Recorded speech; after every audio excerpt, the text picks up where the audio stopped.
Bonjour à tous, dans cette vidéo on va corriger ensemble un exercice de magnétostatique qui s'appelle champ magnétique dans un cylindre creux, qui est issu d'un oral. Donc on nous dit qu'on considère un cylindre d'axe OZ de rayon R2, parcouru par une densité volumique de courant uniforme J, et qu'un deuxième cylindre de rayon R1 plus petit que R2 est vide de courant et inclus dans le premier cylindre, et on nous demande de déterminer le champ magnétostatique créé dans le cylindre creux. Donc c'est un petit peu l'exercice similaire à la boule, à la cavité dans une boule en électrostatique, et dans laquelle on nous demandait de calculer le champ dans la cavité. On avait procédé par superposition, donc on va faire la même idée. L'idée, c'est de superposer dans le cylindre creux le champ magnétique créé par le cylindre d'axe OZ avec une densité volumique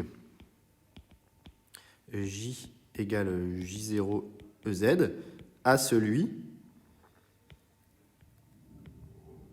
fictif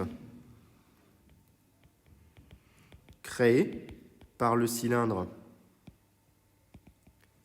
d'axe O'Z avec une densité volumique de courant J qui vaut cette fois-ci moins J0 EZ, ce qui revient à obtenir le champ créé par une zone vide de courant. Donc je vais représenter ici mon axe O'Z en rouge. Je vais peut-être le faire un petit peu plus gros pour qu'on voit bien. Voilà, donc je vais représenter l'axe O'Z et je vais prendre un point M appartenant au cylindre creux. Voilà, par exemple ici. Et donc je vais le repérer. Alors c'est pas évident parce que j'ai pas trop de place. Voilà, ce point M, il va être repéré de deux manières différentes. En coordonnées cylindriques par rapport à l'axe O'Z par un point H', et par rapport à l'axe OZ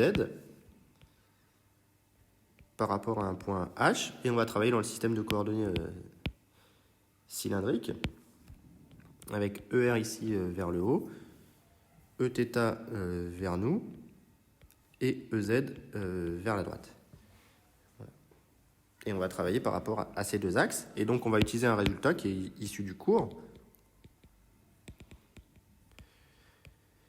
que je ne vais pas refaire ici, puisque j'ai fait une vidéo qui était dédiée déjà directement à la détermination de ce champ. Donc le champ B créé à l'intérieur d'un cylindre creux,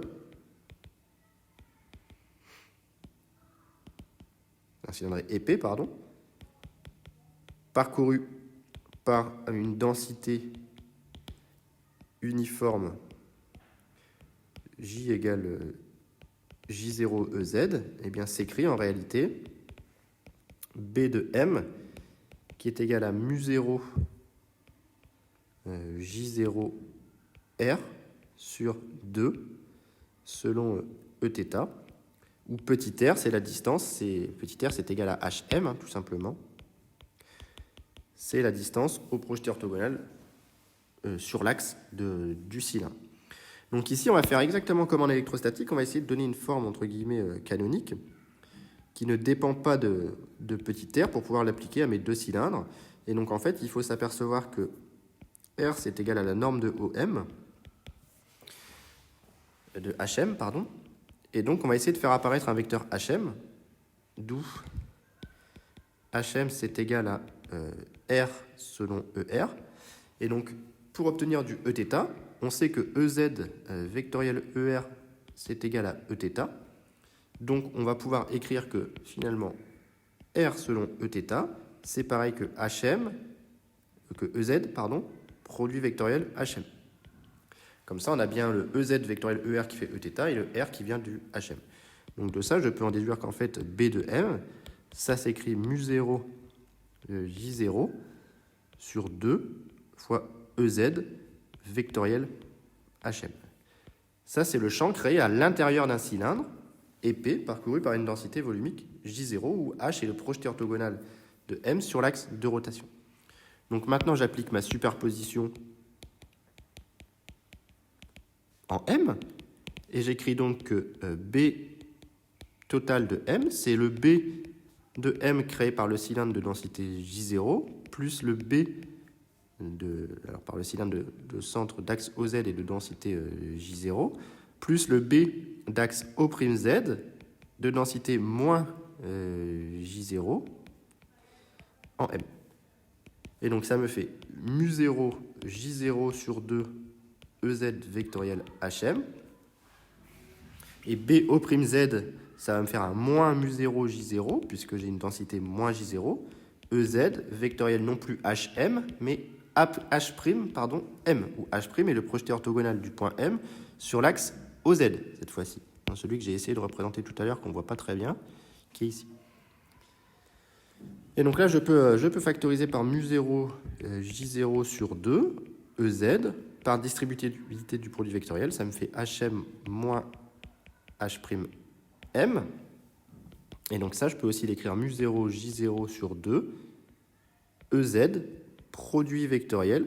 H', moins H', c'est MH', donc ça fait H'. Et H', c'est directement, tout simplement, OO'.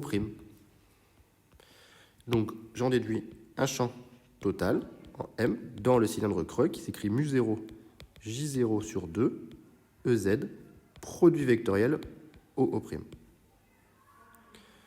Donc, voilà le résultat que j'obtiens ici. Et donc, on a bien un champ, comme pour l'électrostatique, un champ uniforme dans le cylindre creux de norme qui vaut mu0 J0 OO' sur 2, tout du moins si OO' est orthogonal à EZ, ce qui est le cas moi sur ma figure. Et donc la direction, ce serait du OO' vectoriel EZ, ici. Donc ça serait là, ça serait rentrant dans le cylindre, ce serait du ER vectoriel EZ, ce serait du Eθ. On aurait finalement des lignes de champ qui seraient circulaires dans le cylindre creux. Donc voilà pour cet exercice assez original dans la mesure où il faut penser à la superposition. Donc c'est un petit peu le pendant de l'exercice d'électrostatique. Si vous l'aviez bien compris pour la cavité sphérique, logiquement vous devriez comprendre un petit peu la méthode de résolution. Si ce n'est qu'il faut être un petit peu plus astucieux dans la mesure où il faut faire apparaître manuellement un produit vectoriel, ce qui n'est pas toujours évident. Donc voilà pour cette vidéo, j'espère que ça vous a plu. S'il y a des questions, mettez-les en commentaire.